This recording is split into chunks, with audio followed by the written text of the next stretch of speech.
제가 올 여름에 이쪽 동네 같은데 기차를 타고 서울로 올라가는 길이었어요.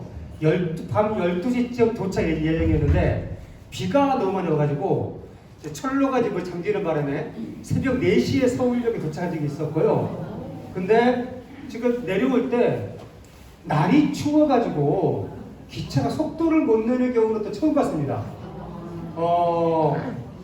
서울 날씨가요 오늘 체감온도로 영하 22도였다고 합니다. 그 추운 곳에서 이게 오니까 너무 따뜻한 거예요. 그래서 기찻길이 얼어가지고 좀 늦게 왔습니다. 네, 죄송합니다. 저는 한신대학교에서 강의하고 있고요. 별의 하나 평화연구센터 연구위원 장창준입니다. 반갑습니다. 끝나고 나서 또 이런 행사들도 많이 있는 것 같아가지고 제가 너무 길게 끌면 안 될 것 같습니다. 그죠? 예. 최대한 압축적으로 말씀을 좀 앞에를 꺼주시면 될 것 같아요. 말씀드려보겠습니다. 요즘 저한테요, 2가지 질문이 참 많이 들어와요. 그러니까 올 초만 해도 어떤 질문이었냐면은, 푸틴이 우크라이나를 때리네요. 중국도 대만을 때리지 않을까요? 이런 질문이 저한테 참 많이 왔었는데요. 요즘은 어떤 질문이 많이 오냐면요, 이런 겁니다. 지금 전황이 굉장히 복잡하게 흘러가고 있는데 우크라이나 전쟁의 전황이 어떻게 됩니까? 이렇게 저한테 여쭤보는 경우가 참 많습니다. 두 번째는요, 이거 잘못하다가 우리 한반도에서도 전쟁이 일어나는 거 아닙니까? 이런 두 질문이 참 많이 들어오는데, 첫 번째 러시아 전황 관련해서는 저는 이렇게 말씀드립니다. 그러니까 저희같이 땅덩어리가 좁은 나라에서는요 전황이 굉장히 좀 중요하거든요. 근데요 우크라이나 같이 땅덩어리가 큰 나라들은요 전황 그렇게 중요하지 않습니다. 일부 도시를 우크라이나가 빼앗아가고 다시 러시아가 다시 되찾아오고, 이것은 그다지 저는 중요하지 않다고 보고요. 지금 중요한 거는요, 우크라이나 전쟁이 점점 더 대결이 격화되는 양상으로 흘러가고 있다라는 사실이 저는 중요하다고 생각합니다. 12월 초에 우크라이나의 드론이 러시아 깊숙한 내륙에 있는 공군기지 2곳을 때렸습니다. 그러니까 돈바스가 전쟁이 아니라 이제 러시아 안으로 모스크바에서 300km 정도 떨어졌다고 하는데 그곳으로 공격이 진행되고 있습니다. 이 얘기는 무슨 말이냐면요, 전쟁이 돈바스 지역에서 펼쳐지던 이 전쟁이 우크라이나 내륙으로 확대되고 있다는 것을 의미하는 것이고, 이것은 좀 더 가면은요 이제는 전쟁의 양상이 우크라이나와 러시아 사이의 전쟁이 아니라 최소한 러시아와 나토 사이의 전쟁으로 이제 확전된다. 당연히 나토는 미국이죠. 그래서 미국과 러시아 사이의 전쟁으로 확전된다. 12월 12일이었습니다. 나토 사무총장이 전면전 가능성이 높아지고 있다. 아마 내년도에는 이제 전면전으로 진행되는 양상으로 가게 되지 않을까 싶습니다. 따라서 지금은요 우크라이나 요즘 언론에서 막 전황 얘기 많이 하죠. 어디는 빼앗았고 탈환했고 빼앗겼다 말하는데요, 그런 거에 굳이 고민할 필요 없습니다. 점점 더 격화되고 있고 확전 일로로 가고 있구나. 젤렌스키가 그저께였었죠. 워싱턴 갔죠. 아마도 그런 과정에 연장선에 있는 것 같습니다. 그리고 두 번째로는요, 한반도 전쟁 위기. 저는 답변을 이렇게 합니다. 내일 당장 전쟁이 터져도 하등 이상하지 않는 것이 현재 한반 상황이다. 그래서 전쟁이 일어나지 않냐가 아니라 이미 한반도는요 사실은요 전쟁의 한복판에 놓여져 있습니다. 그리고 세계는요 이미 3차 세계대전은 시작됐습니다. 이미 3차 세계대전 시작될, 우크라이나가 3차 대전으로 가냐 이런 차는 문제가 아니라 이미 3차 대전은 시작됐습니다. 2차 세계대전이 유럽에서 폴란드 침공으로 시작했었죠. 이게 1939년이었습니다. 폴란드가 시작된 3차 대전이 러시아 전 지역으로 확전되는데 1, 2년밖에 걸리지 않았거든요. 우크라이나에서 이미 3차 세계대전은 시작된 겁니다. 그리고 올해 8월 달에 대만에서 하마터면 전쟁이 날 뻔했죠. 10월 달 하마터면은 한반도에서 날 뻔했습니다. 세계에서요 이제는 전쟁 어느 지역에서건 전쟁이 일어나도 전혀 이상하지 않은 그런 새로운 시기를 저희들은 지금 살고 있는 것 같습니다. 저는 그래서 오늘 저는 전쟁 위기를 주되게 말씀을 드릴 텐데요. 사실은요 제 한반도는요 세 가지 위기를 저는 동시에 맞이하고 있는 것 같습니다. 첫 번째로는요 민생 위기입니다. 아시겠지만 금리, 물가 무진장 오르고 있죠. 이걸 잡을 수 있는 어떤 것도 현재 없습니다. 그래서 민생 위기 심화되고 있습니다. 전쟁 위기 심화되고 있습니다. 민생과 전쟁 위기를 해결할 정치 현재 부재하죠. 민생, 전쟁, 정치라고 하는 3대 위기에 빠져 있다. 이것이 현재 한반도의 상황이다 라고 생각을 합니다. 다만 오늘은 좀 전쟁 위기 중심에서 말씀을 드려보도록 하겠습니다. 일단은 좀 이거부터 좀 보여드릴게요. 유럽 상황을 좀 말씀드리겠습니다. 자, 자동차가 길게 들어서 있습니다. 왼쪽 사진 보시겠어요? 왼쪽 사진 뭐 같습니까? 자동차 극장 같지 않습니까? 그죠? 여기 프랑스 변방 도시의 10월 달의 주유소 장면입니다. 저 주유소에 기름이 판대더라. 모든 차들이 그 주유소로 다 몰리는 겁니다. 프랑스 변방 도시만이 아니라 프랑스도 파리에서 마찬가지 현상들이 나타나고 있습니다. 프랑스에요 석유가 부족해요 지금. 프랑스만이 아닙니다. 영국, 런던이 여기 있죠. 수도 인근 여기가요 평상시 사용량의 20%밖에 석유가 보장이 안 된다는 겁니다. 네, 난리가 나고 있습니다. 영국에서 8월 달에 여러 조사를 했어요. 뭐랬냐? 올 겨울에 어떻게 살래? 그런데 23%가 난방을 포기하겠다고 합니다. 영국하면은 세계 2위, 3위, 4위 잘 사는 나라잖아요. 여러분들 올 겨울에 난방 포기 고민하십니까? 최소 안 그러잖아요. 영국은요 23%가 난방을 포기하겠다라는 겁니다. 12%가요 난방비를 마련하기 위해 가지고 은행에다가 대출해야 되는 거 아니야? 이런 고민을 하고 있다는 겁니다. 이미 20%는 포기했고 남은 12%는 은행 가야 되는 거 아니야? 이것이 현재 유럽의 상황입니다. 뭔 얘기냐? 이거죠. 영국과 독일뿐 아니라 유럽 전체가 그렇긴 한데 영국의 에너지 요구 인상률을 보겠습니다. 2021년도 1200파운드였던 것이 올해 10월 달에 3100파운드 어때요? 3배가 뛰었죠. 그죠? 이거는 평균 가격이고요. 많이 뛴 곳은 5배 가까이 뛰고 있습니다. 내년 1월이 되면 4,200으로 뛸 것이다. 내년 4월 되면 6,600으로 뛸 것이다.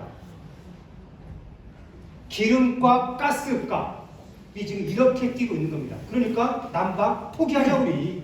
올 겨울 포기하자. 이거 은행 가야 되는 거 아니야? 이런 고민을 하고 있는 것이 유럽의 상황이다.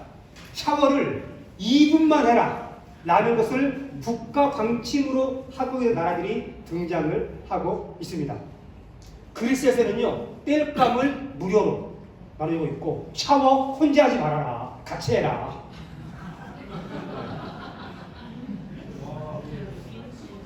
이게 지금 미국 질서에서 그 다음으로 잘 사는 나라라고 이미지가 왔었던 그 나라들의 현재의 실체입니다. 굉장히 재미난 현상이죠. 이것 때문입니다. 유럽은요 석유가 되었건 가스가 되었건 적은 나라는 40%, 많은 나라는 60%를 러시아로부터 수입을 해와서 유지를 해왔었던 겁니다. 이것이 올해 우크라이나 터지고 나서 미국의 대러 제재 동참해버리니까 러시아에서 공급을 끊어버린 거예요. 그래서 가스 가격이 3배, 수유가 3배가 올라간 겁니다. 그리고 이거를 미국에서 3배 높은 가격으로 지금 가스를 수입을 하고 있죠. 네.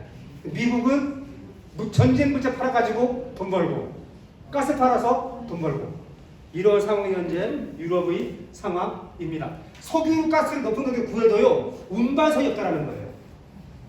이거 보시겠어요? LNG선이 최선연사. 이게 뭔 얘기냐면요 미국에서 출발한 가스 유조선 얘네들이 유럽이 파이프라인으로만 공급을 받아오다 보니까 배들이 그런 유선들이 안정적으로 정박해서 하역작을 할 수 있는 인프라를 구축한 거예요.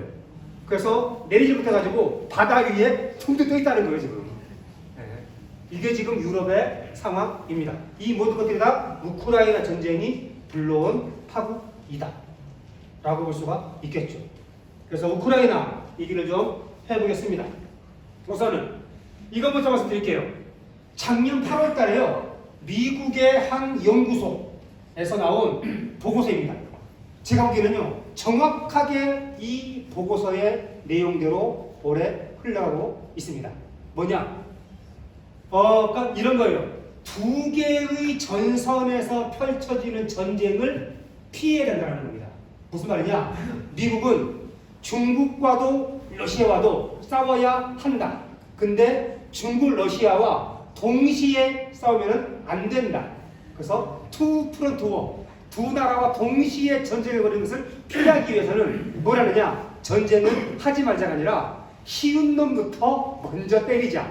그래서 러시아를 먼저 조지고 나서 그 다음에 러시아를 무력화시킨 다음에 나중에 중국을 조지자. 이러한 것들이 작년도에 미국에서 보고서로 채택이 되었고 오늘 정확하게 이 흐름대로 가고 있죠. 우크라이나 상황을 간단하게 말씀을 드려보도록 하겠습니다. 우크라이나 사태를 이해하기 위해서는요, 우크라이나의 정치 상황을 이해를 해야 되고요, 나토를 이해를 해야 됩니다. 나토 관련해서는 너무 큰가요? 더 가까이요? 예. 이렇게요? 유럽은 굉장히 재미난 역사를 가지고 있는데, 독일은요, 여러분, 독일이 제일 처음으로 통일한 게 언제인지 아십니까, 혹시? 그죠? 1870년대 비스마르크. 이때 독일이 처음으로 통일합니다. 통일을 할 때 프랑스와 전쟁을 해요. 그리고 몇십 년 지나서 1차 세계대전 일으키죠. 그래서 전쟁에 지죠. 2차 세계대전 일으키죠. 전쟁에 지죠. 영국, 프랑스 등 유럽의 대부분의 나라들은요, 독일 이놈들은 하여간 통일돼 있으면은 전쟁을 일으키는 극악무도한 놈들이야. 이 사고가 아주 강하게 잡혀 있습니다. 그래서 냉전 시대 때도 처음에는 제2차 세계대전이 끝나고 나서요, 동독과 서독으로 양분된 것이 아니라 4분됐어요. 4분. 소련, 미국, 프랑스 4개 나라가 4개로 쪼개가지고 관리를 했었습니다. 이러다가 이제 냉전이 촉발되면서 동독, 서독으로 분열되는 이 과정이 있는데, 어쨌거나 냉전 시대 때까지 독일은 동독, 서독으로 분열되어 있었던 거예요. 그러다가 아시겠지만은 1990년을 전후해서 통일 분위기가 만들어지죠. 재통일이라고 합니다. 이 재통일은요, 서독이 동독을 먹는 거였어요. 그죠? 자, 독일이 재통일을 하려고 할 때 영국, 프랑스는 찬성했을까요? 반대했을까요? 결사 반대했어요. 절대 안 돼. 내 모든 것을 다 두고 나서 무조건 반대할 거야. 반대로요, 미국은 이 독일 통일을 지지했을까요? 반대했을까요? 미국은 지지합니다. 왜냐? 서독이 동독을 먹는 거예요. 냉전에서 자본주의가 사회주의를 승리하는 거예요. 미국이 소련을 이기는 거예요. 그래서 미국은 독일 통일을 추진을 하고 영프는 반대하고 미국이 영국, 프랑스를 설득하는 논리가 바로 이겁니다. 야, 걱정하지 마. 독일 통일돼도 독일 군대를 나토에 묶어서 미국, 영국, 프랑스 세 나라가 주되게 활동하고 있는 나토라는 곳으로 독일 군대를 묶어버리면은 독일 이놈들은 전쟁을 하지 못하니까 걱정하지 말고 독일 통일을 그렇게 하자. 이렇게 영국, 프랑스를 설득을 시키는 과정에서 나토는 냉전 해체된 이후에도 살아남게 됩니다. 이렇게 미국은 이제 독일 통일을 추진하는 과정에서 영국, 프랑스를 설득을 해서 나토로 묶는 과정을 가게 돼요. 근데 사실은 미국이 또 하나 설득해야 할 또 하나의 나라가 있었습니다. 당시 동독에는요, 소련 군대가 주둔하고 있었어요. 당연히 소련도 설득을 해야 합니다. 소련 입장에서 당연히 기분 안 좋겠죠. 동독이 서독한테 흡수가 되는 거니까. 근데 아시겠지만은 그 당시는 소련도 좀 개혁 개방 해가지고 그래도 미국이랑 사이좋게 지내야 되는 거 아니야? 이런 사고를 하고 있을 때였어요. 미국이랑 소련이랑 비밀 협상을 합니다. 독일 통일을 놓고서.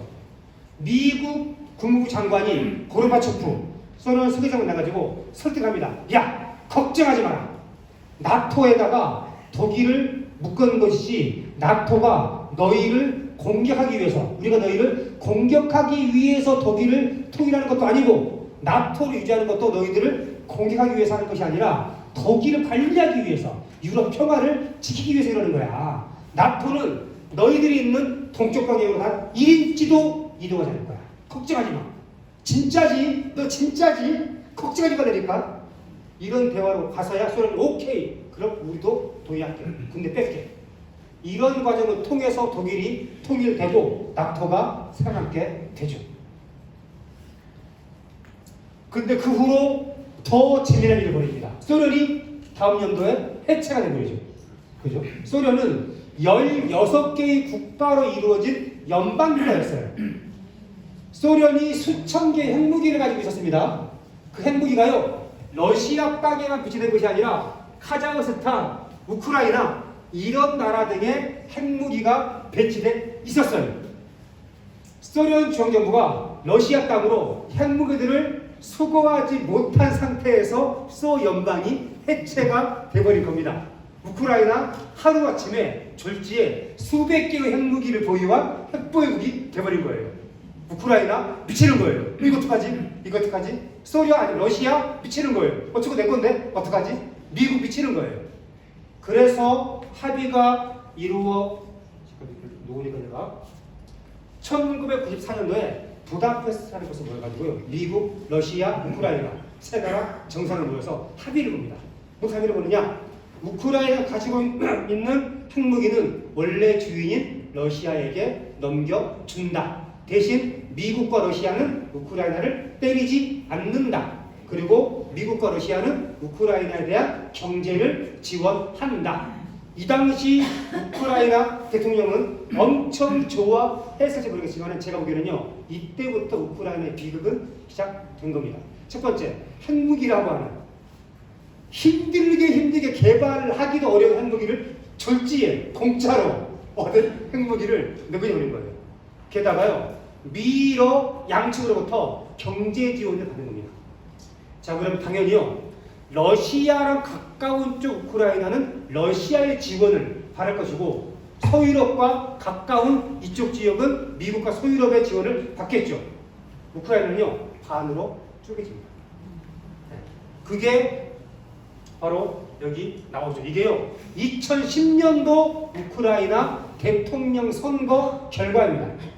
파란색은 친러 대통령 후보의 지지도가 높은 지역, 빨간색은 친미 대통령 후보의 지지도가 높은 지역. 어때요? 완벽하게 반으로 쪼개져 있죠. 우리나라 영남, 호남 갈라져 있듯이.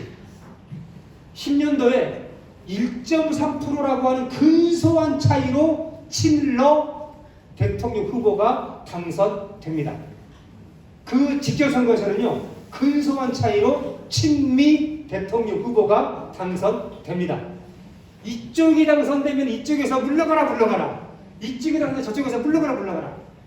우리보다 훨씬 더 불안한 정치 상황이 우크라이나는 꾸준하게 2094년도 부다페스트 합의 이후에 꾸준하게 진행이 됩니다. 자, 2010년도에 1.3%라고 하는 근소한 차이로 친러 정도가 들어온 거예요. 당연히 빨간색, 지금 뭐예요? 물러가라. 반대 시위가 한창 일어납니다.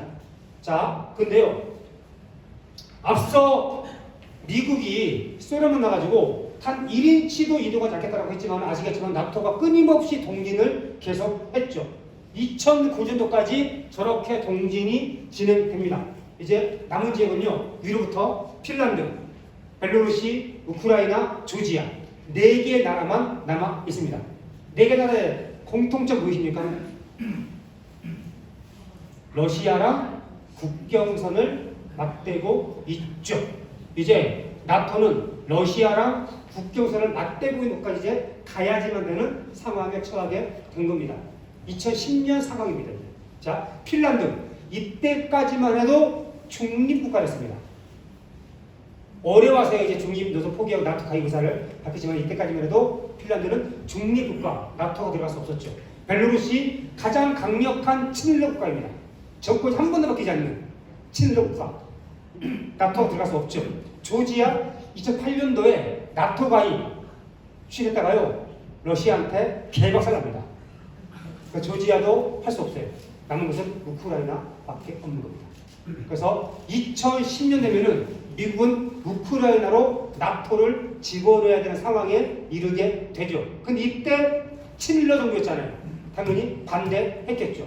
이때부터 이제 복잡한 상황이 만들어집니다. 미국은 아시겠지만요 세계 패권국가입니다.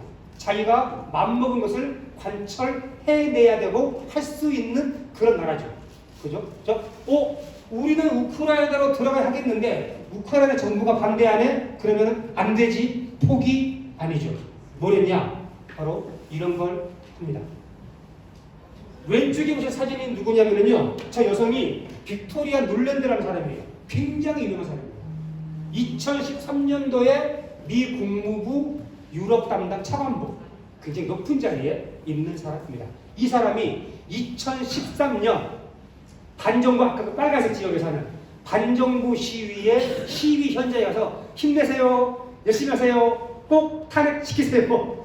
라고 하는 행위를 노골적으로 한 겁니다. 생각해보세요. 2016년 박근혜 탄핵 때 중국 고위관이 와가지고 열심히 하세요. 난리가 났겠죠. 그죠? 정확하게 그와 똑같은 행위를 여기에서 일어난 겁니다. 노골적으로 우크라이나 정치에 개입을 하죠. 2014년 초에 이제 칠러 대통령이 꼬꾸라지냐 마냐 갈림길 오져 있을 때 이 눌랜드가 우크라이나 미국 대사랑 비밀 통화를 합니다. 금방 꼬꾸라지겠네? 야, 다음에 누구 생각해야 되는 거야? 통화를 하다가 이게 들통나가지고 차관보에서 잘리는. 다시 미어의 8600 있으세요. 예, 빨리 sab해주시기 바라고요. 예, 이런 과정이 2010년 이후에 우크라이나에서 진행이 됩니다. 당연히 반정부 시위한 입장에서 뭐예요? 미국 잘한다. 이런 과정이 있었겠죠. 그리고 결국 14년도에 친러 대통령이 탄핵을 당합니다. 우리보다 2년 빨랐죠. 네. 그리고 당연히 대통령 선거가 치루어지고 친미 정부가 들어섭니다.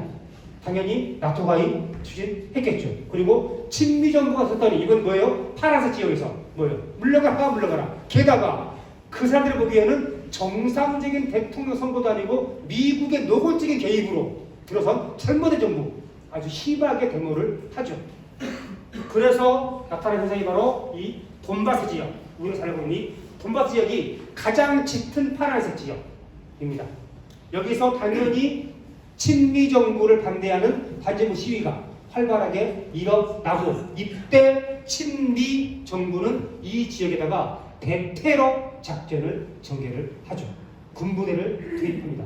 너희들은 테러 세력이야. 네. 굉장히 심하게 진압을 하게 됩니다. 쉬운 말로 우리나라 5.18, 4.4 이러한 양상을 그려보시면 될 것 같습니다. 그랬더니 재미난 일이 벌어져요. 또 돈바스에는 루간스크 지역과 도네츠크라고 하는 두 개의 지역이 있는데 이쪽 지역 주민들이요 주민 투표를 해가지고 우리 우크라이나 하지 말자. 그래서 독립을 해버립니다. 네. 그래서 도네츠크 인민공화국, 루간스크 인민공화국 두 개의 공화국을 만들어버려요. 물론 국제사회가 미국을 중심으로 하는 국제사회가 국가로 인정을 하지 않았지만은 이들 독립을 선포해버린 겁니다. 나 우크라이나 안 할 거야. 그리고 반대로 우크라이나 입장은 뭐예요? 반란세력이죠. 그죠? 그래서 대테러 작전을 뛰어넘어가지고 합동군 작전, 육군, 해군, 공군이 다 모이는 합동군 작전으로 바뀝니다. 뭐예요? 사실상 전쟁은 2014년부터 우크라이나에서는 전쟁이 터졌던 겁니다.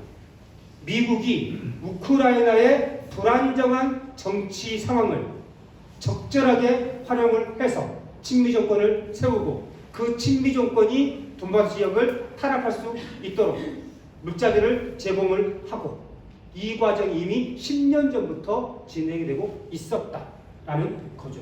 이때 두 나라에서요 러시아에 요청을 합니다. 살려줘, 도와줘. 이때 푸틴 안 도와줍니다.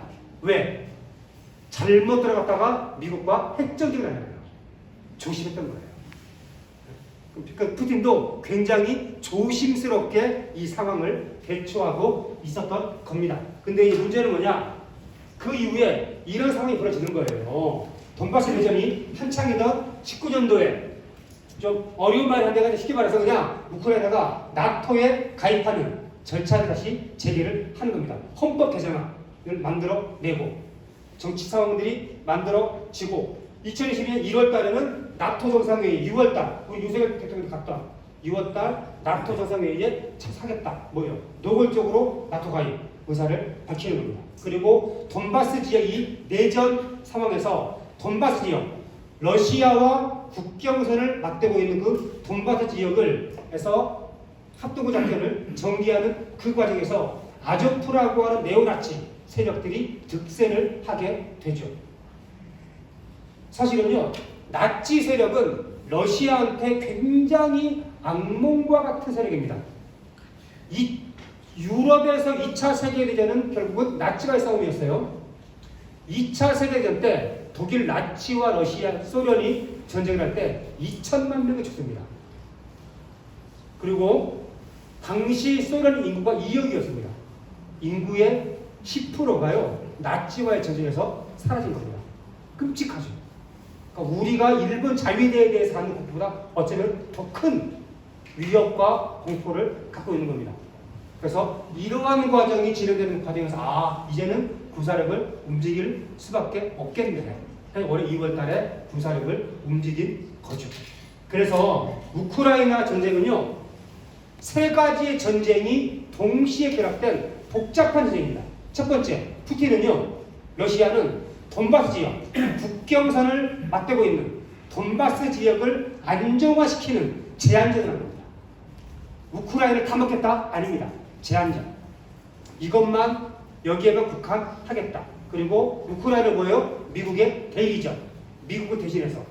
그리고 미국은 우크라이나를 앞세워서 장기전. 언제까지? 러시아가 소진될 때까지. 러시아의 국력이, 군사력이 약화돼서 미국이 중국이랑 부를 때 찍소리 하지 못할 정도로까지 장기전. 그래서 제한전, 대리전, 장기전. 이 세 가지가 우크라이나 전쟁의 속성이다. 이것만 정확하게 이해하면 언론에서 떠드는 헛된 얘기들 굳이 들어오지 않을 것입니다. 자, 이것이 우크라이나 전쟁이었습니다. 결국은요, 이겁니다. 우크라이나 전쟁을 통해서요, 미국은 돈을 벌고 있습니다. 물자 팔아서 돈 벌고 있고요, 가스 에너지 팔아서 돈 벌고 있죠. 유럽, 나토 동맹국들은 돈을 쓰고 있습니다. 우크라이나는 피를 흘리고 있죠. 여기에 한 가지를 붙인다면요, 유럽 노동자들은 올 겨울 가장 추운 겨울을 보내게 될 것이다. 이것이 현재 우크라이나 상황 관련된 말씀이다 라고 볼 수가 있습니다. 자, 앞서 제가 작년도에 미국이 두 개의 전쟁을 피하는 방법, 중국과 러시아 내전은 일정이 불가피하다, 이런 말씀드렸습니다. 왜 그런가를 간단하게 말씀드려 보겠습니다. 미국의 경제 상황 다들 아시겠지만은요, 2010년을 전후해서 중국이 일본을 따돌리고 세계적 2위의 경제 지위를 차지하게 됩니다. 그리고 2030년을 전후해서는 미국도 따라잡을 것이다. 예측이 이루어졌죠. 뭐예요? 세계 경제 패권의 자리를 중국한테 빼앗길 수가 있겠다. 안 되겠네. 이거 다시 되찾아와야 하겠네. 중국을 약화시켜야 하겠네. 뭐 이런 사고를 하게 되죠. 왜 지켜보시는 것이 중국의 영향력이 20년 사이에 얼마나 확대됐는가를 보여주는 그림입니다. 2020년, 2000년과 2020년, 파란색은 미국과 경제거래를 더 많이 하는 지역, 주황색은 중국과 경제거래를 더 많이 하는 지역. 어때요? 20년 사이에 완전히 바뀌었죠. 그죠? 거의 북미들 빼놓고는 거의 다 주황색으로 일색화되어 있습니다. 이것이 현재 미중 경제 패권 전쟁의 양태입니다. 그리고 현재 미국의 경제 상황, 오른쪽 뭐 M1 유통 속도라는 이제 경제 용어인데 이거는 한마디로 말해서요. 미국 내에서 돈이 화폐가 도는 속도입니다. 예를 들어서요. 제 주머니에 5만 원짜리가 있어요. 얘가 한 달 내내 내 주머니 안에 가만히 있어요. 저는 뭐예요? 아무런 경제 행위를 하지 않은 거죠. 대신 내 돈이 하루도 일로 갔다가 돌아요. 뭐예요? 경제가 활발하게 움직이는 거예요. 유통 속도가 높다는 얘기는 경제가 활발하게 움직인다. 유통 속도가 낮다는 얘기는 경제가 안 움직인다. 2010년을 기점으로서 뚝뚝 떨어집니다. 뚝뚝 떨어지죠. 그죠? 이것이 현재 미국의 경제 상황입니다. 아, 이대로 하다가는 큰일 나겠구나. 정말 무언가 특단의 수를 쓰지 않으면 안 되겠구나 하는 위기의식을 느끼게 되죠. 미국은 두 개의 성장 엔진이 있습니다. 전쟁이라는 엔진과 시장이라고 하는 엔진. 그래서 전쟁을 통해서 시장을 다시 개척하자. 중국으로부터 잃어버린 경제시장을 되찾자. 요즘 공급망 얘기 많이 나오죠. 그죠? 이 얘기는 중국이 먹고 있는 이 공급망 체계를 미국으로 돌려라. 이런 얘기를 하고 있는 겁니다. 이런 과정을 통해서 미국은 사실은 중국과 일전을 불사할 수밖에 없는 상황에 놓인 것이고 중국과 일전을 불사하기 위해서는 사전 준비로 러시아부터 조져야 되겠다. 이런 상황에 이르게 되었다. 라고 보시면 되죠. 올해 6월달에 다들 언론에서 다들 얘기를 했어요. 도대체 왜 가는 거야? 왜 가는 거야? 그죠? 제가 보기에는요. 가는 게 당연합니다. 왜 그러냐? 말씀드릴게요. 나토 동맹을 아시겠지만은요. 대서양의 양쪽에 있는 유럽 국가들과 미국, 캐나다 이런 나라들의 동맹이에요. 근데 이번 나토 정상회의에 한국, 일본, 호주, 뉴질랜드, 아시아 4개 미국의 동맹국들이 초청받았습니다. 초청. 왜 그랬냐? 그 답은 여기에 있습니다. 나토 전략 개념이라는 것이 있어요. 이번에 합의된 게 8차거든요. 나토가 49년도에 만들어져요. 그래서 지금까지 8차례 전략 개념이라는 합의를 봤는데 이번에 합의된 전략 개념에서 나온 가장 중요한 두 가지 내용입니다. 자, 나토가 상대해야 하는 두 나라가 있는데 첫 번째, 러시아는 유럽 대서양 지역의 가장 중대하고 당면한 위협이다. 맞죠? 우크라이나 빼고 있으니까. 근데요, 나토 전략 개념에서 처음으로 차이나, 중국이 등장합니다. 중국은 어떻게 나와 있냐? 중국은 규칙에 기반한 국제 질서를 파괴하는 체제 차원의 도전 국가라고 이 전략 개념에 명시되어 있습니다. 여러분, 누가 더 나쁜 놈이에요? 중국이 훨씬 더 나쁜 놈이라는 거예요. 이번 나토 정상회의는 뭐였냐? 야, 다 모여. 나토 다 모이고 아시아 다 모여봐. 자, 우리 눈앞에 우리가 지금 싸워야 될 애들은 러시아야. 근데 러시아 끝이 아니야. 러시아 이긴다고 우리들은 중국이라고 하는 더 큰 거 싸워야 돼. 다 같이 힘을 합치는 거야. 이것을 합의한 것이 이번 나토 정상회의였던 겁니다. 그래서 당연히 윤석열이 갈 수밖에 없는 거죠. 바이든은 윤석열을 부를 수밖에 없는 겁니다. 이거는요, 윤석열의 선택이 아닙니다. 바이든이 와라. 한국 윤석열 얼씨구나. 따라간 거죠.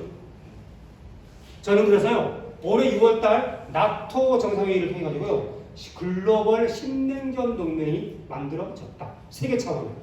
나토라고 하는 유럽 동맹, 한미, 미일, 미, 호주, 아시아 각각의 동맹들을 하나로 묶는 사실상의 글로벌 신냉전 동맹이 만들어졌다. 이 동맹의 주된 대상은 러시아와 중국이다. 뭐요? 세계는 완벽히 이제는 반으로 쭉 쪼개진 겁니다.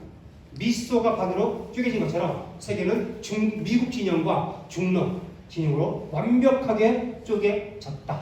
라고 볼 수가 있죠. 완벽하게 쪼개진 과정에서요, 미국과 중러의 이해관계는 첨예하게 대립합니다. 그죠? 자, 보통 국제질서에서는요, 첨예하게 대립하는 이해관계를 외교와 협상을 통해서 조절함으로써 국제평화가 유지가 되는데 현재의 상황은 조절이 안 되는 상황이에요. 뭐예요? 이제는 전쟁으로 갈 수밖에 없는 상황이 만들어져 버린 겁니다. 저는 이미 전쟁 구조는 만들어졌다. 그래서 우크라이나는 그 시작에 불과하고 전 세계에서 어느 곳에서 어떤 전쟁이 일어나도 하든 이상하지 않을 전쟁 구조가 오래 만들어졌다. 이것이 신냉전이다.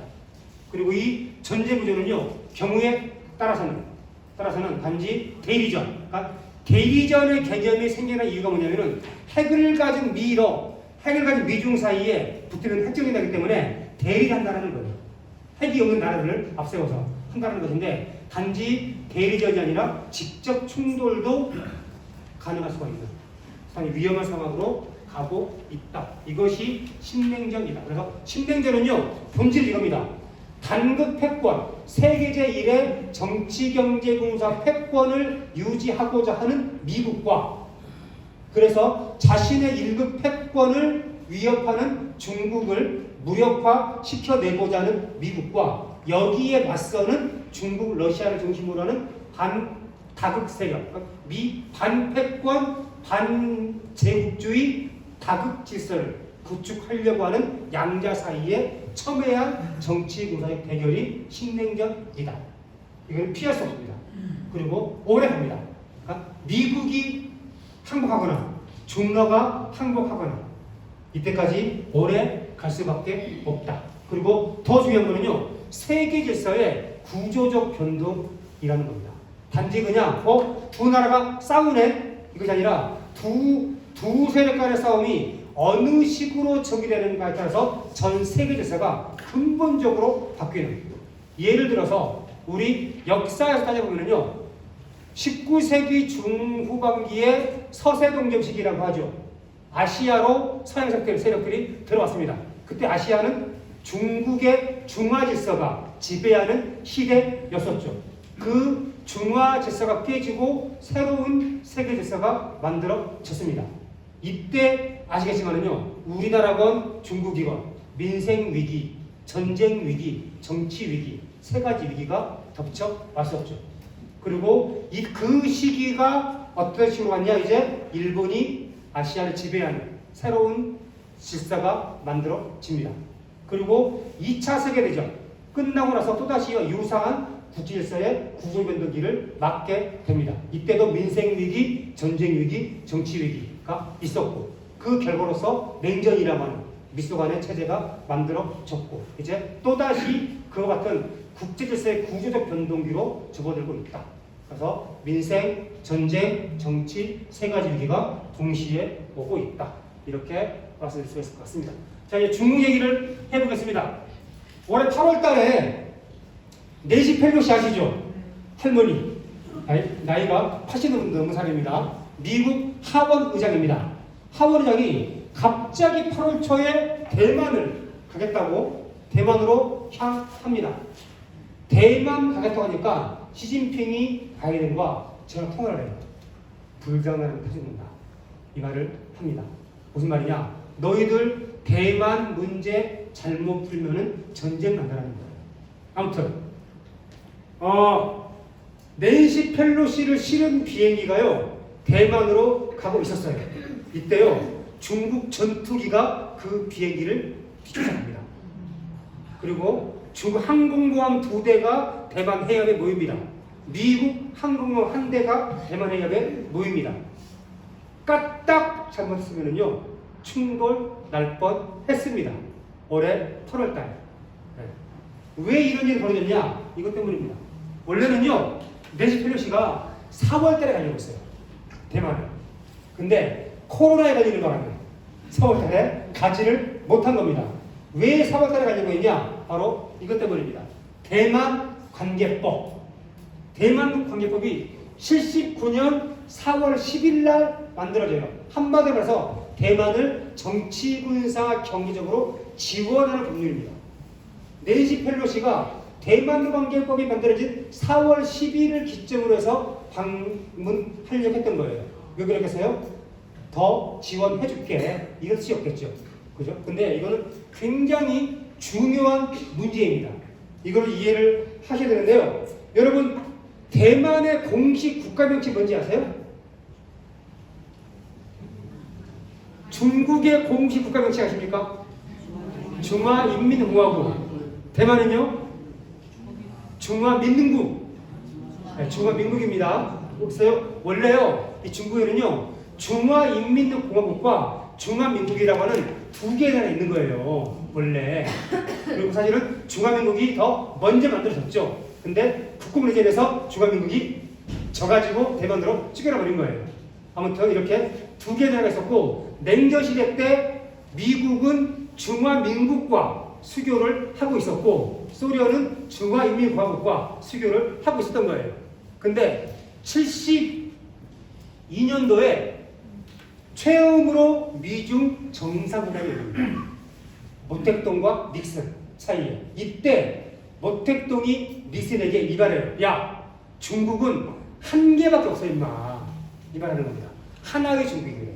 무슨 말이냐? 야, 중국은 한 개밖에 없는 거야. 만약에 네가 나랑 수교를, 나를 국가로 인정하는 순간 중국은 한 개밖에 없기 때문에 대만과의 관계는 끊어라는 거예요. 그리고 이거를 결국 미국이 수용을 한 겁니다. 78년 12월 31일 미중 수교의 서명이 됩니다. 미국이 대만을 버린 거예요. 그래서 중화민국이었다가 이제 타이완이라고 하는 명칭으로 바뀐 게 이때입니다. 그래서 하나의 중국이기 때문에 바로 그 후로 미국과 대만 사이의 국교는 단절되고, 한미동맹처럼 미대만 또 동맹이었어요. 주한미군처럼 미대만 미군이 있었어요. 아니, 주대만 미군이 있었어요.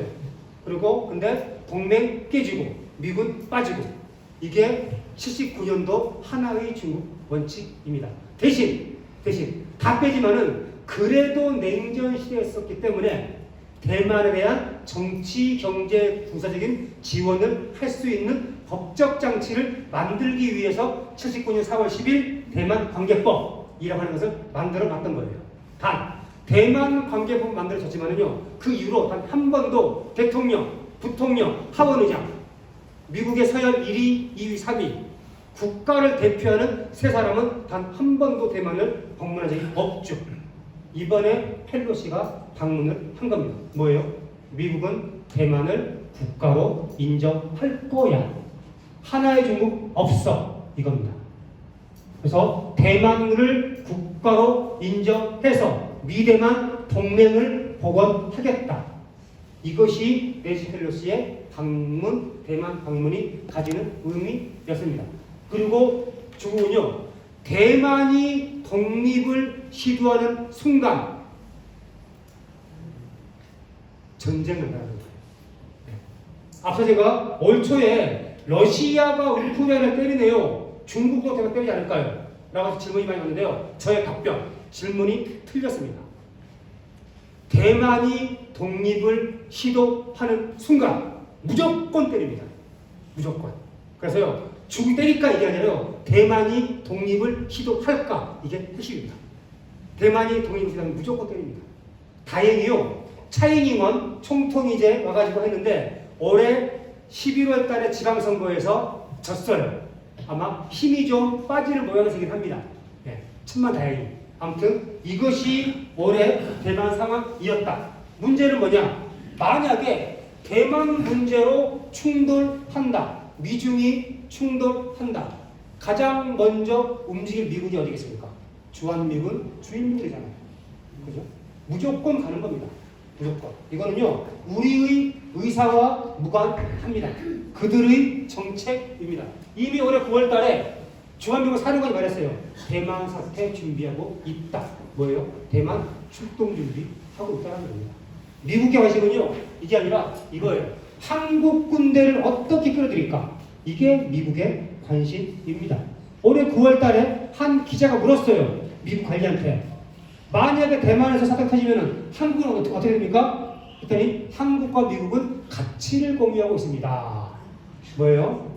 가치 공유하니까 더 와야 되겠죠. 군대도 한국 군대도 와야 되겠죠. 뭘 물어봐 임마 그런 거를. 그런 말이죠. 그래서요, 미중 사태가 생기면은 한국은 자동적으로 훈련하게 되어 있는 것이 현재의 구조이다 라고 볼 수가 있습니다. 자, 이것이 올해 발생한 10년간의 상황, 우크라이나와 대만, 상황이고요. 이제 이것이 어떻게 흘러간다를 간단하게 좀 정리해 보겠습니다. 이게 올해 10월인가에 나온 뉴욕타임스 기사인데요. 굉장히 재미있는 겁니다. 이게 뭐냐면은 올해 2월 달에 미국이 대러제재 이후에 세계의 모든 나라들이 러시아와의 무역 관계가 늘었을까 줄었을까 그 계산을 한 결과입니다. 당연히 많이 줄었겠죠. 굉장히 많이 줄었겠죠. 봅시다. 많이 안 줄었나요? 안 줄었나요? 미국 35%, 영국 79%. 영국이 난리가 나는 이유가 여기에 있는 거예요. 스웨덴은 참 재밌어요. 저것도 이용수산입니다. 아무튼. 그런데요, 미국 역사력으로는 나머지는요, 그렇게만 안 줄었어요. 독일, 나토의 가장 강력한 국가 독일, 3%밖에 안 줄었어요. 그리고 아시아의 가장 강력한 국가 어디죠? 일본. 일본 줄었을 것 같죠? 일본 어라? 이것들 봐라? 늘었습니다. 정말 잘하는 거죠. 안 그래요? 말로는 막 하지만은요, 자기 살 찾는 거예요. 일본은요. 13% 늘었어요. 한국 보실래요? 영국 빼고 최고. 네. 이게 지금 한국의 상황입니다. 그게 보시겠어요? 벨기에 플러스 81%. 안 그래요? 터키 200%, 인도 300%. 인도는 신났습니다 지금. 인도는요 러시아로부터 석유를 싸게 받아가지고 동남아시아에 대박치고 있어요 지금. 이렇게 살아야 되는데 말입니다. 아무튼 미국의 대레제재 쌩구라구나. 안 그래요? 영국과 한국 빼고는 없구나. 이런 거예요. 독일 11월 달에 중국에서 20차 중국 공산당 대회를 했습니다. 그래서 3기 시진핑 체제가 출범했죠. 독일 총리 슐츠 바로 갑니다. 중국한테 가요. 가서 이런 얘기 합니다. 세계는 다극화된 시세를 원한다. 뭐예요? 미국 당국 아니야. 물론 미국 가서 딴 얘기 하겠지만 이런 거예요. 그래서 이런 거예요. 중국과 분리를 원하지 않는다. 너희랑 경제관계 유지할 거야. 이런 거예요. 우리 한번 잘해보자. 공급망을 넓히겠다. 쌀마, 그 유명한 사람이죠. 아시죠? 네? 쌀마 얼마 전에 시진핑이 사우디를 갔어요. 와, 초특급 의전. 네? 그 황씨 김마대가 와가지고, 그죠? 아마 뉴스에서 많이 봤을 겁니다. 그래서 바이든 보고 있네 이런 건데요. 핵심은 이게 아니라 이겁니다. 자, 이미 중국이요 원유 수입 규모를 능가했어요. 그러니까 세계 최대의 원유 소비국이에요. 그러면 사우디에서 뭐예요? 최대의 고객이에요. 그죠? 그런데 핵심은 이겁니다. 지금까지요 1970년 이후에 모든 석유 판매는 달러로 결정되었어요. 이것이 달러 패권의 핵심입니다. 페트로 달러라고 하죠. 그죠? 그러니까 이건데 이번에 사우디와 중국이 시진핑과 살만이 만나가지고 위완화로 결제하자. 이거는 미국 달러 체제에 굉장히 심각한 균열이 이제 발생을 한다는 겁니다. 아마 당장 그치 이르지 않을 거예요. 준비할 것도 많이 있기 때문에. 근데 이제 이거를 합의를 한 겁니다. 오히려 미국이 중국을 무력화하려고 하고 있는데 오히려 정반대의 현상들이 나타나고 있다. 인 거죠. 오펙 플러스 아시겠지만은 쌀만 그 사람 올해 7월 달이었었죠. 바이든이 사우디를 찾아갔습니다. 그래서 석유를 증산하자. 쌀만 싫어 했죠. 증산 못하겠다. 그리고 10월 달에 오히려 석유를 감산합니다. 네. 미국의 요구에 정반대되는 상황으로 가고 있죠. 12월 초에 프랑스 마크롱이 미국에 갔습니다. 야, 이제는 좀 협상해야 되지 않겠니? 바이든한테 얘기를 하는 겁니다. 근데 협상을 하기 위해서는 러시아에 대한 안보 우려를 해소해줘야 돼. 이 말을 미국의 동맹국인 프랑스 대통령이 바이든 면전에서 하는 겁니다. 만약에 이 얘기는요, 한마디로 해서 이거예요. 올해 2월 달에 미국이, 그러니까 러시아의 안보 우려 해석은 뭐냐면은 나토가 우크라이나로 가지 않는다. 이것만 확인해 주면 되는 거거든요. 그리고 사실은 2월 전에 푸틴이 바이든한테 요구한 거였어요. 이거를 지금 다시 얘기를 하고 있는 겁니다. 뭐예요? 야, 2월 달에 이거 했으면 진짜 안 났잖아, 임마. 이건 미국의 정책을 정면에서 지금 반박을 하고 있는 겁니다. 그러니까 이 상황이 재미난 거예요. 나토의 동맹국들인 프랑스, 독일, 이 나라들이 계속 지금 이제 엇박자를 내고 있는 거예요. 그리고 달러 패권의 가장 핵심이었었던 석유 결제, 이거를 최대의 증산 석유 산유국인 사우디와 최대의 소비국인 중국이 이제 합의를 보고 있다. 아, 미국의 바람과는 정반대, 단급 체제가 강화되는 것이 아니라 점점 더 균열이 가는 양상으로 가고 있구나 하는 것들을 확인할 수가 있죠. 대만 선거 앞서 말씀드렸던 것처럼 이번 지방선거에서 참패했습니다. 네. 앞서 제가 미국, 중국이 30년을 전후해서 세계 제1위의 대국으로 경제 1위 자리를 월등히 나눴는데요. 이거는 명목 GDP고요. 실질 GDP. 그러니까 똑같은 100만 원이지만은 100만 원으로 뭘 살 건 뭘 살 수 있냐 해서 이제 명목 액수와 실제 액수가 다른데 구매력 지수라고 합니다. 그런 것들을. 그래서 실제 가치, 명목 가치가 아니라 실제 가치로 환산해 본 결과 이미 세계 GDP 1위는 중국이 차지하고 있다. 뭐 이건데 저는 그 말씀 드리고 자는 것이 아니라요. 15위까지 이렇게 쭉 나온 거예요. 대한민국이 14위 이렇게 있죠. 제가 계산기를 두들겨 봤습니다. 중러 진영과 미국 진영 해봤더니요. 미국 글로벌 동맹이 54.89 트릴리언 달러, 중납 화폐 동맹이 57.51.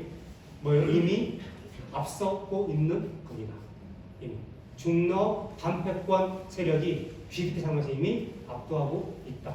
이걸 이제 추세가까지 가면 점점 더 격차는 벌어질 것이다. 만약에 한국이 이 둘 중에 한 개를 굳이 선택해야 한다면 어디를 선택해야 되는 거예요?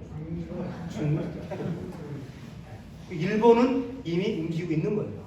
독일도 움직이고 있는 것이고 유럽 대부분의 나라를 움직이고 있는 겁니다. 한국만, 영국이랑 한국만 따라가고 있다. 뭐 이런 얘기도 가능해집니다. 자, 푸놈펜에서 한미일 3자 정상회담을 얼마 전에 했습니다. 그러니까 미국이요 사실은 올 초에 생각했던 것보다는 훨씬 더 성공을 거두지 못하고 있고 나토 동맹도 그다지 튼튼하지 않고 세계에서도 미국 바람대로 움직이지 않고 그나마 유일하게 움직일 수 있는 나라가 특히나 그 군사 안보 차원에서는 유일하게 움직일 수 있는 나라가 한국과 일본이더라 라는 겁니다.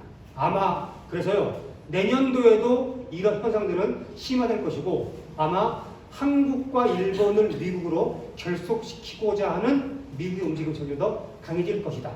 아마도 반비례하지 않을까 싶어요. 미국의 신냉전 동맹이 어려워지면 어려워질수록 한미일 동맹은 그만큼 더 강화되는 방향으로 가게 되지 않을까 싶습니다. 자, 이제 우리 한번 내기를 좀 해보도록 하겠습니다. 왼쪽 사진이 뭐 같아 보이십니까? 올해 10월 달에 강릉이 불타고 있죠. 그죠? 북한에서요, 동해 방향으로 미사일을 쐈어요. 근데 뭐 그 한 발이 NLL 남쪽으로 내려왔다고 해요. 그래서 거기에 대응한다 치고 강릉 미사일 기지에서 동해로 미사일을 쏜 겁니다. 근데 그 중에 두 발이 동해로 날아가지 않고 올라가다가 다시 강릉으로 떨어진 거예요. 천만다행히 군부대에 떨어져 다행이지만 이것이 강릉 시내 아파트 단지로 떨어졌습니다. 끔찍하죠. 강릉과 휴전선이요 멀지 않습니다. 만약에 이게 잘못돼가지고 위쪽으로 떨어졌으면 전쟁 나는 겁니다. 만약에요 그 미사일이 원산에 떨어졌고 하필 그날 북한의 김정은 위원장이 원산을 현지지도 하고 있었다면요. 올해 9월 달에요. 아시겠지만 북한이 핵 정책 법제화했어요. 그죠? 그 법제화의 핵심이 뭐냐면 이거예요. 자, 그 조선의 핵무기를 사용할 수 있는 유일한 명령권자는 김정은 국무위원장이에요. 한 명이에요. 그리고 그래서 그 법령 안에 뭔 내용이냐면요. 김정은 국무위원장에 대한 위해, 신변의 위기가 발생할 경우에는요. 만약에 신변 위협이 생겨가지고 명령을 못 내리게 되면은 발생 안 되는 거잖아요. 그래서 법에다가 뭘 담았냐면은 김정은 국무위원장의 신변에 위해가 가해지고 있다고 판단이 되면은 자동 발사가 되어 있습니다. 네. 몰랐죠? 네? 자동 발사가 되어 있어요. 그러니까 제가 뭐지 만약에 하다가 원산 떨어졌고 하필 그때 김 위원장이 원산 행진하고 있었으면요 핵미사일은 자동으로 발사가 되는 겁니다. 정말 관리를 정말 잘해야 될 상황이에요 지금요. 그냥 그 뭐 국지전 이런 차원이 아니에요. 그냥 이 북은요 법으로 박아놨어요. 자동 발사. 아무튼 그러니까 사실은 8월달에 대만에서 아찔한 순간이었었고요. 10월 한반도 아찔한 순간이었습니다. 사실은 아찔했죠. 울릉도에도 경보가 떨어졌죠. 두 개 미사일이 해보니까 정면으로 울릉도를 향해서 날아오는 거예요. 와, 울릉 위험하다. 그걸 때렸어요. 얘가 속초 인근 때렸죠. 속초에 공습을 때렸어야 했던 겁니다. 엉뚱한 울릉도에 내렸죠.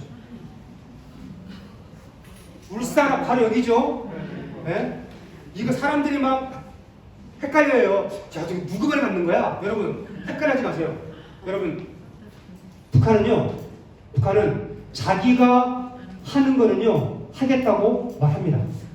자기가 한 거는요 했다고 말합니다. 예를 들어서 2002년도에 북한이 이제 핵무기를 만들게 가지고 폐 연료봉이 있어요. 여기서 핵물질 끄집어내요. 이때 끄집어내는 거를 미국 공개합니다. 우리 끄집었다. 네? 그리고 2003년도에 핵무기 개발에 성공해요. 이거를요 미국한테 전달합니다. 우리 개발했다. 미국이 그 말을 안 먹어주는 거죠. 네? 해요. 자, 이번에 핵 정책 법으로 해서 공개하죠. 북한은요 자신이 한 행위 정책은 투명하게 공개해요. 이거는 했다라는 거예요. 이게 그러면 핵심 뭐냐? 북한의 순항 미사일을 탐지하지 못했거나 아니면은 미국은 탐지했지만은 한국에다가 알려주지 않았거나 이 둘 중에 하나입니다. 저는 두 개 다 저는 가능성이 있는 것 같아요. 왜냐면요 순항 미사일은요 탐지가 어려워요. 네. 순항 미사일은 낮게 깔려서 오는 거에 있어서 탐지가 어려워요. 그래서 실제로 탐지 못했을 수도 있다. 혹은 탐지를 했는데 만약에 한국이 알면은 아까 10월달에 뭐예요? 북에 쏘니까 같이 갖다 난리 났잖아요. 혹시 미국이 통제할 수 없는 수준의 한국군이 대응을 하는 것 사전에 차단하기 위해서 한국 정부한테는 알리지 않을 수도 있고 어느 것이 진실인지 모르겠으나 그 둘 중에 하나인 것 같아요. 핵심은 이거죠. 아마 한반도 정세가 긴박해지면 긴박해질수록 뭐냐? 한국은 소외되게 되겠습니다. 윤석열만 떠드는데요. 점점 소외되게 되어 있습니다. 아무튼 뭐 이런 상황이 올해 10월 달에 만들어졌습니다. 나오나? 제가요 영상을 한번 보여드릴까요? 제 강의를 보신 분들 영상 막 보셨죠? 여기 안 보시는 분도 있을 것 같아가지고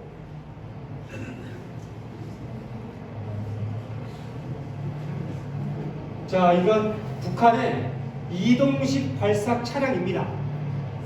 자동차 위에 발사대가 놓여져 있죠.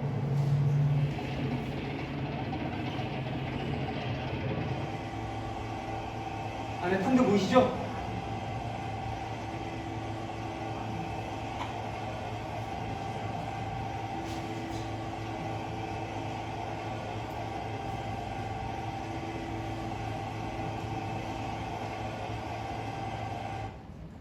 경의하는 최고령 교사 동지께서는 암시서야 오르시어 지상계 지상 장장거리 전략 단독한 북극성 2형 시험 발사 계획을 구체적으로 논의하시고 발사를 진행할 때 대한 명령을 하달하셨습니다.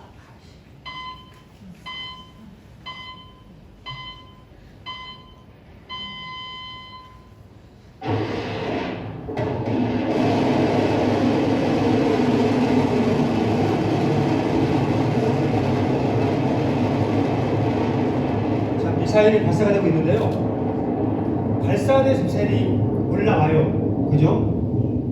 잘 보시면은요, 잠깐 멈추죠. 그 다음에 점화가 됩니다.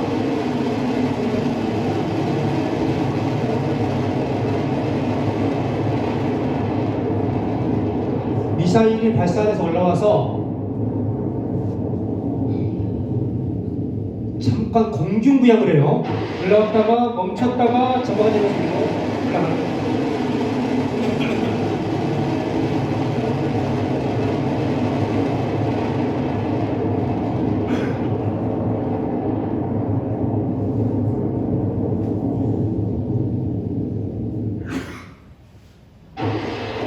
멈췄다가 점화가 되고서 멈춰 올라가는 이게 이 미사일이 갖는 첫 번째 특징입니다. 미사일이 이러면서 올라가는데 뒤로 하얀 연기가 나오죠. 미사일은 연기가 나오는 미사일이 안 나오는 미사일이 있는데 얘는 연기가 나오는 미사일입니다. 이게 이 미사일이 갖는 두 번째 특징입니다. 이제 미사일이 계속 위로 올라가고 있고 미사일 형체는 보이지 않죠. 연기가 보이고 있는데 연기를 잘 보시기 바랍니다.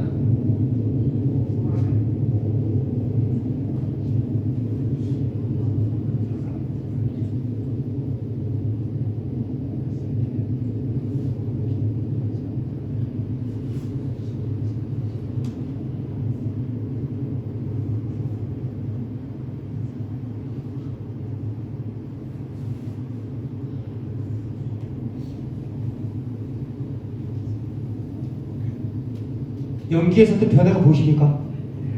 연기가 어떻게 됐죠? 꺾였죠? 왜 꺾였을까요? 똑똑하시군요. 물론 누구는 이제 물론 뭐 농담이지만은 바람이 불어가지고 미사일이요 이동 경로를 급격히 바꾼 겁니다. 그죠? 이게 이 미사일 세 번째 특징입니다. 이 영상에는요 굉장히 중요한 군사 전략적 의미가 담겨 있습니다. 2017년 2월 달에 북한에서 발사한 미사일 북극성 2형입니다. 이게. 첫 번째, 얘는요 발사대에서요 압력으로 미사일을 빵 쳐가지고 띄웠다가 공중을 하고 있을 때 연료 소모가 되면 올라가요. 일반적인 미사일은요 땅에 세워진 상태에서 바로 여기서 점화가 되면서 그대로 올라가요. 얘는 공중부양을 해요. 얘는 일반적인 지상발사 미사일이 아닙니다. 뭐냐? 잠수함 발사 미사일입니다. 잠수함 발사 미사일을 지상발사 미사일로 성능을 개조시킨 겁니다. 얘네들 잠수함 발사 기술도 갖고 있네. 북극성 1형이 잠수함 발사 미사일입니다. 3형과 4형이 잠수함 발사 미사일입니다. 잠수함은요, 얘는 현재까지의 과학 기술로는요, 얘는 물속에 가라앉는 순간 위치를 알 수가 없어요. 잠수함의 위치를 확인할 수 있는 유일한 방법, 배 타고 나갑니다. 나가서 내 배에서 밑으로 신호를 쏴요. 신호를 받고 튕겨져 와서 내 배로 다시 신호 다시 돌아오면 내 밑에 잠수함이 있다. 오직 이렇게만 위치를 파악할 수 있습니다.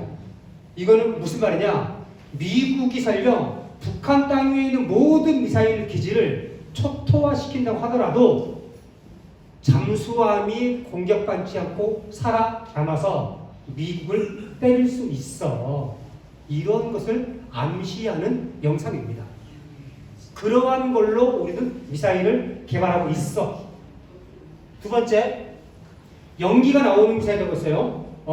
미사일은 연료에 따라서 고체 연료가 있고 액체 연료가 있습니다. 연기가 나오는 것은 고체, 안 나오는 것은 액체. 이게 뭐예요? 고체. 액체와 고체의 차이가 뭐냐? 액체는요, 자동차 운전하고 가시다가 기름 떨어지면은 주유하죠. 똑같습니다. 액체 연료도 기름 집어 넣습니다. 김재고 치고사령관이 발사 명령이 떨어지면요, 그때부터 2시간 동안 기름 넣습니다. 액체는요, 2시간 후에 발사가 됩니다. 미리 해놓을 수 없나요? 산화가 돼서 안 됩니다. 네. 그래서 액체는 2시간 후에 발사가 되는데, 미 본토에서 한반도로 ICBM이 날아오는데 걸리는 시간 30분입니다. 뭐예요? 기름 넣다가 얻어맞는 거예요. 고체는요, 핸드폰 어때요? 찰칵 윙 5분 안에 발사가 가능한 게 고체 연료 미사일입니다. 이거 고체 연료 뭐예요? 북한 너희들이 쏘면 우리도 5분 안에 실시간으로 너희를 향해서 쏠 거야. 이번에 북에서 한 시험이 고체 발동, 고체 연료 발동기였어요. 그러니까 ICBM을 이제 얘는 ICBM이 아니니까 훨씬 더 무거운 ICBM을 이제 고체로 쏘기 위한 기술을 이번에 완비한 겁니다. 그럼 이제 ICBM도 미국과 실시간으로 쏠 수가 있다. 이런 얘기가 되는 거죠. 아무튼 이게 두 번째 특징입니다. 세 번째, 미사일이 꺾였어요. 미국이 자랑하는 무기체계, 물론 제가 보기에는요, 아직까지 멀었습니다만은 최첨단 무기체계가 미사일 방어체계입니다. 얘는 단단에 올리는, 이론적으로는 미사일이 보니까 10분 뒤에 일로그 내에서 여기 미사일이 이렇게 날아가서 맞춰가지고 얘가 미 본토로 못 떨어지게 하는 거예요. 이건 뭐예요? 가다가 흉, 요격 미사일을 회피, 전문 용어로 회피 기동이라고 합니다. 그러니까 이 영상은 영상 뭐냐면요, 우리는 어떤 환경에서건 어떻게든 너희들을 때릴 거라는 거예요. 우리는 그 목적으로 미사일을 개발하고 있어, 이겁니다. 투명하게 공개하잖아요. 이걸 제가 이게 2017년 2월부터 제가 입수해가지고 제가 영상을 쓰고 있는데요. 끝나서 이제 어떤 분들은 조심스레 찾아와가지고 이 영상을 어디서 구하셨나 이렇게 여쭤보는 분들이 있어요. 제가 임진강을 제가 건너가가지고 제가 한 개만 달라. 이거요, 북한이요, 바로 그 다음날 조선중앙통신 홈페이지에 올릴 겁니다. 네. 북한은 공개해요. 다 공개합니다. 네. 왜 공개했을까요? 미국 보라고. 그죠? 그러니까 이겁니다. 자, 북한은요, 특히나 김정은 체제 등장한 이후에 미사일 사거리를 늘려요. 단거리에서 중거리로, 중거리에서 장거리로. 그리고 사거리만 늘리는 것이 아니라 미사일 기술을 끊임없이 개발을 하고 있는 겁니다. 뭐냐? 미국 네가 때려, 나도 똑같이 때릴 거야. 이거예요. 세계에서요, 인류 역사에서 상대방의 무기를 없애는 방법은요, 두 가지밖에 없어요. 하나, 때려서 없애느냐. 두 번째, 협상해서 없애느냐. 2017년 1년 내내 미국 내에서 싸운 것이 때리자 대화하자, 때리자 대화하자 이거였어요. 그러다가 17년 11월 달에 북한이 ICBM 성공을 하죠. 아, 때리면은 나도 얻어 맞겠네. 뭐예요? 대화하자. 2018년 6월 북미 싱가포르 정상회담이 열린 이유는 이것 때문입니다. ICBM 때문에 대화가 열린 겁니다. 아, 때리려고 했더니 얻어 맞겠네. 안 되면 대화를 해야 되겠네. 네. 그리고 그렇습니다. 그래서 이거예요. 이게 6월 12일 싱가포르 공동성명 협의사항인데요. 의제는 3개였습니다. 북미 관계 잘해보자, 한반도 평화 잘해보자, 비핵화 잘해보자. 3개인데요. 핵심은 이겁니다. 새로운 조미 관계 수립이 한반도 평화에 이바지한데요. 조미 관계 수립이 먼저예요? 한반도 평화가 먼저예요? 조미 관계 수립이 평화에 이바지하는 거니까 조미 관계 수립 평화예요. 그죠? 이거를 그대로 두고 비핵화는 이거보다 앞에 있습니까? 뒤에 있습니까? 뒤에 있죠. 이거를 만드는 과정에서 형성된 너와 나의 신뢰를 가지고서 비핵화를 해나가자는 거예요. 이거는요, 그 이전까지의 북미 이야기를 정반대로 뒤집어 놓은 겁니다. 옛날에 뭐였어요? 우리가 뭐 알고 있는 제네바 기본합의 9.19는요, 북한이 핵을 포기해야 한반도 평화가 이루어지고 그래야 북명에도 수립된다. 이거였죠. 정반대로 뒤집어 놓은 거예요. 이게 ICBM의 위력입니다. 그래서 이거는 1단계 북미 관계, 2단계 평화, 3단계 비핵화. 그래서 비핵화를 추동력은 신뢰인 거죠. 그래서 완전한 비핵화는요, 신뢰가 100% 쌓였을 때 가능하다는 겁니다. 신뢰가 50%밖에 쌓이지 않으면 비핵화는 50%밖에 되지 않는다라는 것을 합의를 한 거죠. 근데 이게 결국 뭐예요? 결국 깨졌죠. 그죠? 하노이 정상이 되면서 결국 미국이 걷어차버린 겁니다. 나중에 올 초였죠. 올 초에 이 과정에서요, 김정은 트럼프 두 사람 사이에 굉장히 많은 편지가 오가요. 이 편지가 다 공개가 됐습니다. 자, 제가 몇 가지를 제가 소개를 할게요. 6월 달에 회담이 있고 2018년 7월 달이에요. 한 달 뒤. 끝나고 나서 트럼프 이제 미국이 북에다가 보낸 편지입니다. 친애하는 위원장님께 해가지고 우리 참 잘했다 이런 걸 한 달 전에. 근데 핵심 얘기 있죠. 자, 폼페이오 미 국무부 장관을 평양으로 보내겠습니다. 보낼 테니까요, 뭐 이런 거 좀 유해 발굴하고, 자, 싱가포르에서 폐기하기로 약속했었던 엔진 시험장 이런 것들 방문 허용해 줄 것에 동의를 해달라. 이런 것이고, 셋째, 최종적이고 완전히 검증된 비핵화 및 양국 간보다 평화적인 미래 이런 것들을 하기 위해서 잘해보자 이런 거예요. 그죠? 여러분, 자, 이 편지에는 조미경의 수립이 더 강조가 되어 있어요. 비핵화가 더 강조가 되어 있어요. 비핵화가 강조가 되어 있죠. 그죠? 자, 다음. 이 편지에 대한 김 위원장의 소환이에요. 잘했다 우리 역시 마찬가지로 24일날 잘했습니다 우리. 자, 저는 조미 관계에서는 획기적인 진전이 우리의 다음번 만남을 앞당겨 줄 것입니다. 자, 이 소환에는요, 비핵화가 강조되어 있어요. 조미경의 수립이 강조되어 있어요.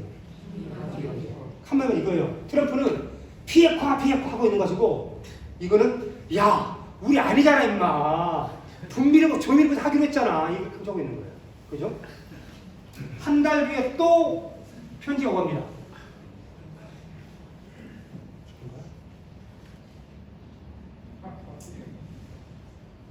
네. 네. 자, 그래서 이제 이게 18년 7월이 아니라요. 18년 8월입니다. 8월. 마찬가지. 이제는 완전한 비핵화를 비롯해서 여전히 비핵화 얘기를 하고 있는 거예요. 즉, 트럼프는 끊임없이 비핵화. 자, 이 편지에 대한 또 김정은 위원장의 편지. 보시겠어요? 이거예요. 핵무기 연구소, 위성 발사장, 핵물질 시설 이런 내용, 이러한 것들은 당신과 내가 기울이고 있는 노력이 헛되지 않았음을 증명해줄 어떤 변화가 있어야 가능하지 않겠냐 이 말하고 있는 거예요. 아니 뭐 건덕지가 있어야 비핵화를 하지 이 사람아.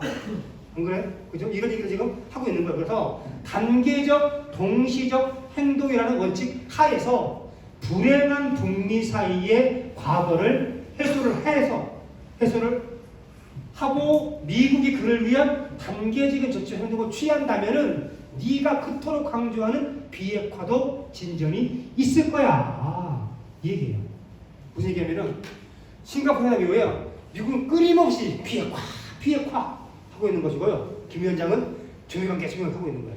사실은 이 사이에 싱가포르와 하노이 한 6개월, 8개월 이 사이에 얼마나 치열한 전쟁이 벌어지고 있었는가 하는 것들이 서한을 통해서 이제 확인이 되죠.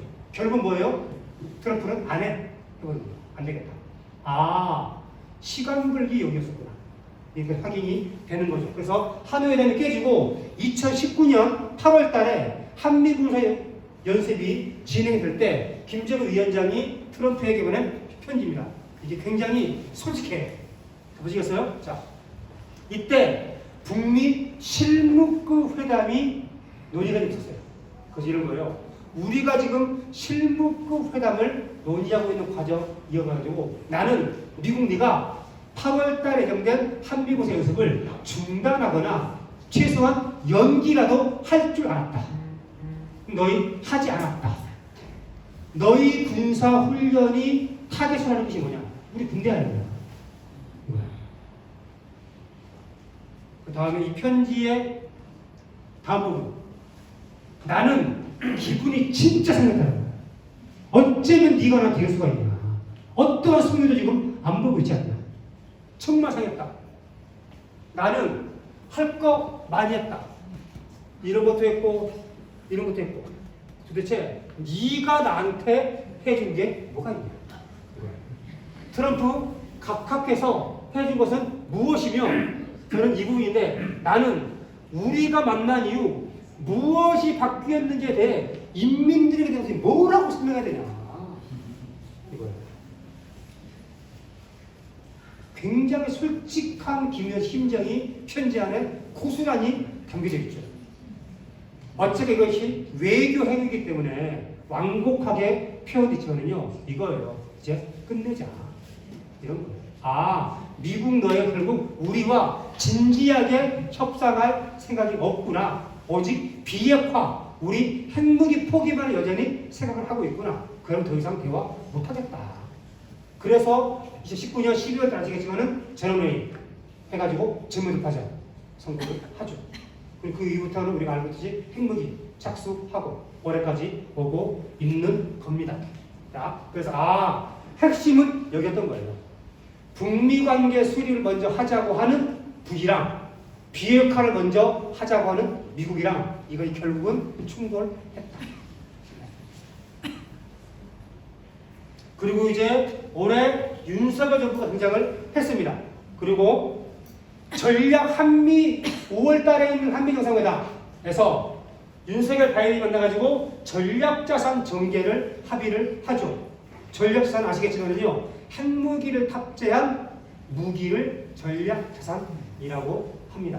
그리고 전략자산이 포함된 군사훈련을 하겠다라는 것을 합의를 합니다. 우리가요, 아무리 문재인 정부를 욕하더라도요, 문재인이가 잘한 건 있어요. 최소한 군사훈련 때 전략자산을 오지 않았어요. 근데 이번에는 전략자산 전개까지 합의를 한 겁니다. 그리고 아시겠지만은 7월 달에 스텔스기가 왔죠. 그리고 9월 달에 로널드 레이건 함대가 왔죠. 이 항공모함이 떠있는 이것들이 다 전략 무기들입니다. 이렇게 온 거예요. 아, 북한을 때리기 위한 군사훈련이 계속해서 진행이 되고 있구나. 그리고 이거 최근 일입니다. 주한미군의 우주군 사령부가 신설됐습니다. 아니, 웬 우주군 사령부? 웬 우주전쟁? 여러분, 우주군 사령부가요, 우주전쟁 이런 거랑 무관한 겁니다. 제가 홈페이지에 찾아가서 들어봤어요. 미국에서요, 19년도에 이미 우주군 사령부를 미국에서 신설했습니다. 홈페이지에 소개가 있는 게 이거예요. 우주군 스페이스 커맨드, 우주군 사령부는 뭐하는 곳입니까? 친절하게 설명이 있는데 보이나요?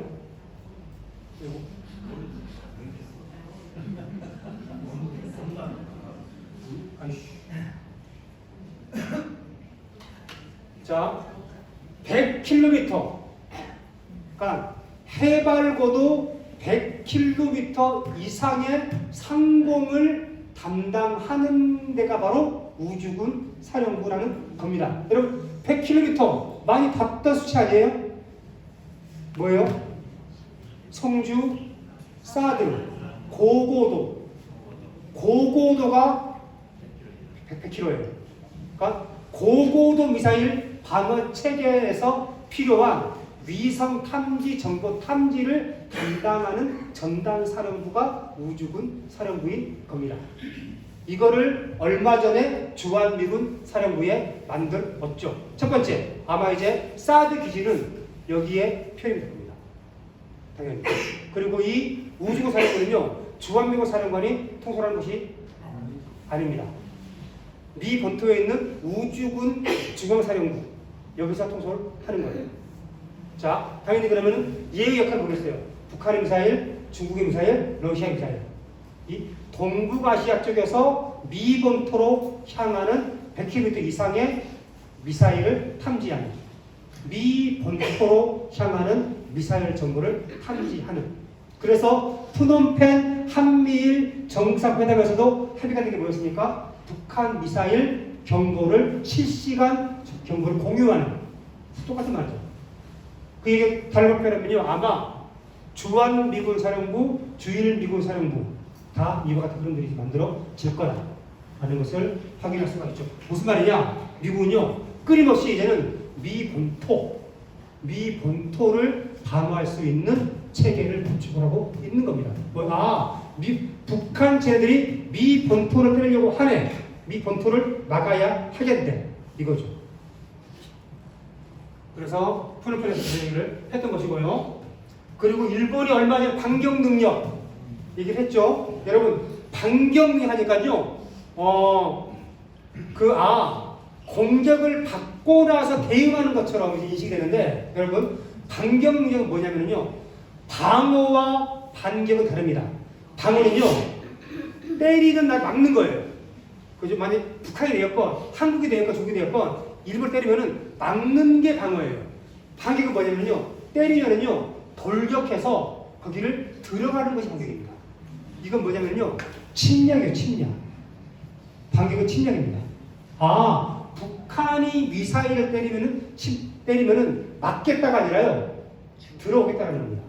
그리고 현재 흐름과 맞춰보면 뭐예요? 만약에 북한과 미국 사이에 어떠한 일이 발생하면은 일본 자위대 이제는 한반도로 들어오겠다 라는 것을 한 것이, 이 길을 윤석열이가 열어주었다라고 볼 수가 있죠. 올해 10월 달에 이렇게 전개가 됐습니다. 주황색이 북의 군사적 움직임이고 파란색이 한미의 움직임인데요. 주황색이 한미의 움직임, 파란색이 북의 움직임인데 뭐예요? 정확하게 한미가 하면은 북이 합니다. 하면 하고 일관되게 그 패턴이에요. 9월 3일 날 로널드 레이건호가 부산항에 입항했습니다. 25일 날 북이 600km로 단거리 미사일을 발사합니다. 그 북에 발사된 미사일 기지에서 부산까지 600km예요. 너 들어오면은 때리겠다는 겁니다. 다만 방향을 바꿔서 훈련을 한 거죠. 정확하게 한미의 움직임, 군사의 움직임에 맞대응하는 이 훈련을 끊임없이 진행을 한 겁니다. 사실은요, 도상 전쟁이 진행이 된 겁니다. 사실. 아까 얘기를 했죠. 그렇죠? 핵무력 사용 정책 법제화, 핵폭격했다, 이거 웃기는 소리인 거예요. 이게 아니고 핵심은요, 미 본토 선제 타격을 법제화한 겁니다. 핵심은요, 이걸 봅니다. 미국은요, 한반도에서 전쟁을 일으키려고 하는 거예요. 어떻게든 미 본토로 날아오는 것을 막고 전쟁을 한반도에서 치르겠다 하고 있는 미국이랑, 어떻게든 미 본토를 때리겠다, 미 본토로 전장을 옮기겠다라고 하는 북의 이 두 개의 전략이 지금 충돌하고 있는 것이 현재의 한반도의 상황입니다. 저는 이걸 이해하는 것이 가장 중요한 문제이지 않을까 싶습니다. 한 가지만 더 말씀드릴게요. 역시나 5월달에 한미 정상회담 때 바이든이 와가지고 삼성 이재용도 만나고 현대증권사도 만나고 했죠. 투자를 많이 유치를 했습니다. 현대정의선이가 13조 원을 투자하겠다고 했죠. 바이든이 어깨에 손을 올리면서 실망시키지 않겠습니다. 뭐예요? 돈 벌게 해주겠다 라는 거예요. 그랬더니 얼마 뒤에 이런 뉴스 뜹니다. 8월 말에. 이게 뭔 얘기지? 도대체 인플레이션 감축법이 뭐길래 뒤통수 얘기가 나오는 거지? 봤더니 이런 거예요. 인플레이션 감축법이 8월 말에 미국에서 통과가 됐습니다.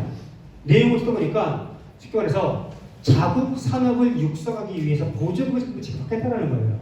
그 중에서 이제 전기차가 포함되어 있는데, 전기차는 캐나다, 미국, 즉 북미 대륙에서 생산된 자동차에게는 보조금을 지급하겠다라는 거예요. 그래서 보조금을 받을 수 있는 쭉 해보니까 다 있는 어라 현대차와 기아차는 빠져 있네.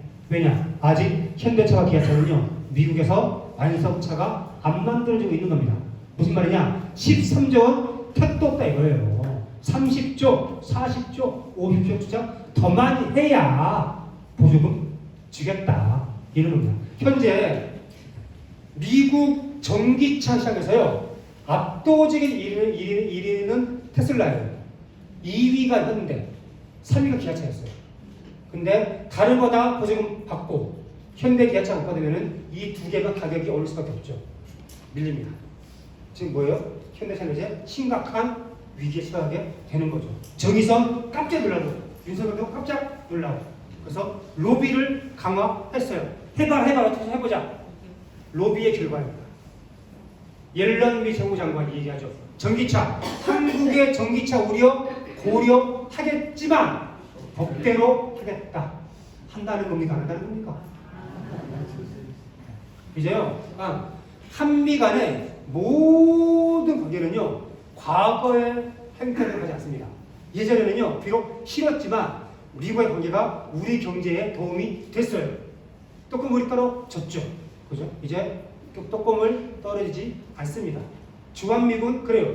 보수들이 보기에는 주한미군이 북한의 남침을 억제하는 효과가 있었어요. 미국은요 주한미군을 이제는 미본토 방어로 쓰고 있는 겁니다.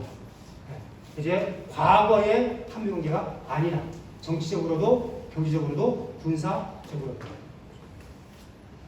정리하겠습니다. 지금의 신냉전은요 미국 패권 세력과 반미 반패권 세력의 싸움입니다. 저는요 굳이 여기에 우리가 함께 싸워야하면 미국 패권 세력이 아니라 반패권 반미 세력과 싸워야지만 한국의 새로운 길이 열리겠죠. 물론 당장 그렇게까지 가기는 어렵습니다만 국제 질서의 구조적 변동은 시작됐습니다. 민생 파탄, 전쟁 위기, 정치 위기 점점 올해 심화됐고 점점 더 심화가 될 겁니다. 그리고 확인했던 것처럼 윤석열 정부는 가장 충실한 미국의 신냉전 집행자입니다. 네, 가장 충실하게 지금 따르고 있습니다. 그리고 현재의 한반도의 정세는 한반도 전쟁이냐 미본토 전쟁이냐의 싸움 지금 압축되고 있다. 그리고 현재 미국의 신냉전 정책은 수렁에 빠지고 있고 수렁에 빠질수록 미국은 한미일 동맹을 통해서 이 수렁을 벗어나려고 할 것이다. 또 하나 점점 더 군사적 대결을 격화시킨 양상으로 갈 겁니다. 앞서 제가 올해 12월 초에 드론 공격이 있었다고 했는데요. 그 드론이 우크라이나 드론이었는데 나중에 미 국방부 관련 통해서 확인된 결과 미국의 승인이 있었다라는 겁니다.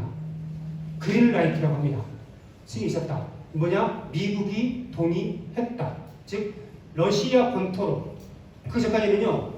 러시아 본토로 되면은 확전되기 때문에 나토와 러시아 간 전쟁으로 확대되기 때문에 미국이 자제해 왔었는데 이것은 승인을 했다. 무슨 소리냐? 전쟁을 점점 더 격화시키는 양상으로 가고 있는 겁니다. 한마디로 말해서요. 이제는 나토와 러시아의 싸움인데 프랑스, 독일 헛된 소리 할래 너희들 이런 겁니다.